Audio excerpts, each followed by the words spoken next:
విశాఖ ఉక్కు ప్లాంట్ చరిత్ర 60 సంవత్సరాల పోరాటాల చరిత్ర. 5 సంవత్సరాల నుంచి విశాఖపట్నం స్టీల్ ప్లాంట్ని కేంద్ర ప్రభుత్వం అమ్మేస్తామని చెప్తే ఆ రోజు రాష్ట్ర ప్రభుత్వం అమ్మడానికి సిద్ధపడింది. ఆదానికి గంగవరం పూర్తిని 100% ఇచ్చారు. ఇవాళ ఈ ప్రభుత్వం, కూటమి ప్రభుత్వం తప్పకుండా విశాఖ ఉక్కుని ప్రభుత్వ రంగంలో మేము కొనసాగిస్తాం, నిర్వాసులకు ఉపాధి ఇస్తాం, కార్మికులు అందరికీ కూడా సెక్యూర్ ఇస్తామని చెప్పేసి ఇవాళ 3 BFలు కూడా నడుపుతామని చెప్పేసి కేంద్ర ప్రభుత్వం చేత ఒక ప్యాకేజ్ పేరు మీద భారతదేశంలోనే ఎక్కడా లేనటువంటి సంస్కృతిని విశాఖపట్నం స్టీల్ ప్లాంట్లో 5,000 మంది కాంట్రాక్ట్ కార్మికుల్ని, అసలు నిర్వాసులందరూ కూడా 8,000 మందికి ఎటువంటి ఉపాధి లేకుండా పర్మనెంట్ కార్మికులను 2,500 మందిని ఇళ్ళకి పంపించేసి ఇవాళ ఈ ఫ్యాక్టరీ నడుపుదామన్నారు. ఎందుకు ఈ అబద్ధాలు చెప్పటం? మీ రాజకీయ అవసరాల కోసం ప్రజలను వాడుకొని ప్రజా పోరాటాల ద్వారా మీరు అధికారంలోకి వచ్చేసి ఇవాళ కార్మిక వర్గాన్ని మీద దాడి చేస్తున్నారు. ఇవాళ పోరాటాలు కూడా అనగొట్టడానికి మీరు ప్రయత్నం చేస్తున్నారన్నమాట. భారతదేశంలో ఎక్కడ కూడా కార్మిక వర్గం చేసే పోరాటాలు కానీ, రైతులు చేసే పోరాటాలు కానీ ఎక్కడ అంచనా ప్రభుత్వాలు కూలిపోయాయి. మీ ప్రభుత్వానికి కూడా ఇదే పరిస్థితి వస్తుందన్నమాట.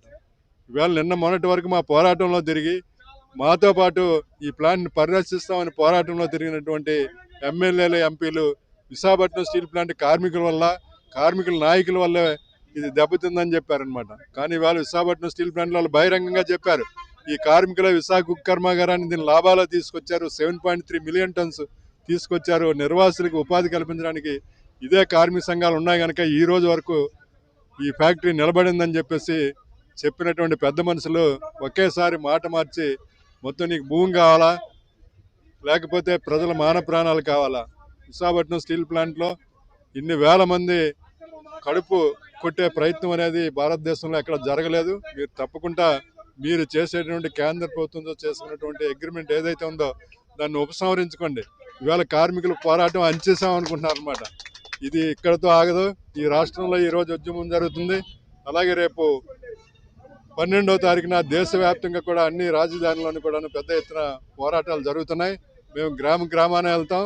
ఎందుకంటే స్టీల్ ప్లాంట్ కార్మికుల కోసం కాదు, మీరు ఇచ్చిన త్యాగాలు ఏవైతే ఉన్నాయో 32 మంది ప్రాణాలు త్యాగం చేసి 22,000 మంది భూములు ఇస్తే ఇవాళ అతి తక్కువ ధరకి నువ్వు భూములు తీసుకొని మొత్తం నిర్వాసులందరికీ కూడా నాశనం చేయాలని చెప్పేసి ఈ ప్రయత్నాన్ని మేము వ్యతిరేకిస్తున్నాం. అందుకని ఈరోజు పోలీసు వ్యవస్థ అనమాట, పోలీసులతోనే ఉద్యమాలు ఎన్నారో అరుస్తారు. ఆకలేసిన వాడు ఏ రోజైనా తిరగబడతారు. ఆకలేసిన ప్రజలు, నిర్వాసులు అందరూ కూడా నోట్లు ఎక్కుతారు. మేము పోరాడతాం. తప్పకుండా ఇప్పుడైనా ఈ కేంద్ర ప్రభుత్వంతో రాష్ట్ర ప్రభుత్వం చేసుకున్నటువంటి ఒప్పందాన్ని మీరు రద్దు చేసుకోండి. కార్మికుల మీద అవాండాలని, నాయకుల మీద కేసులు ఏదైతే పెట్టారో వాటిని ఉపసంహరించుకోండి. స్టీల్ ప్లాంట్ గనులు కేటాయించండి. ఇవాళ బ్యాంకు అప్పు పెద్ద సమస్య. ఇవాళ అనేక బ్యాంకులో తీసుకునే డబ్బు ప్రజలది. ఈ బ్యాంకుల్లో ఉన్నటువంటి ప్రజల డబ్బును తీసుకెళ్లి మళ్ళా 11,200 కోట్ల రూపాయలు లక్ష్మీ మెట్టలకి నువ్వేమో లోన్లు ఇచ్చావు, మైన్స్ ఇచ్చావు అనమాట. విశాఖపట్నం స్టీల్ ప్లాంట్కి ఏమి ఇచ్చావు? అది అర్థం చేసుకో. మీరు ఇచ్చినటువంటి ఎన్నికలు మాట ఏదో పెట్టుకున్నారో ఆ మాట మారిస్తే మటుకు రేపొద్దున్న గతంలో కూడా విశాఖపట్నం స్టీల్ ప్లాంట్ 98లో మీరు అమ్మాలని ప్రయత్నం చేసినట్టు పోరాడడం మీ ప్రభుత్వం పోయింది.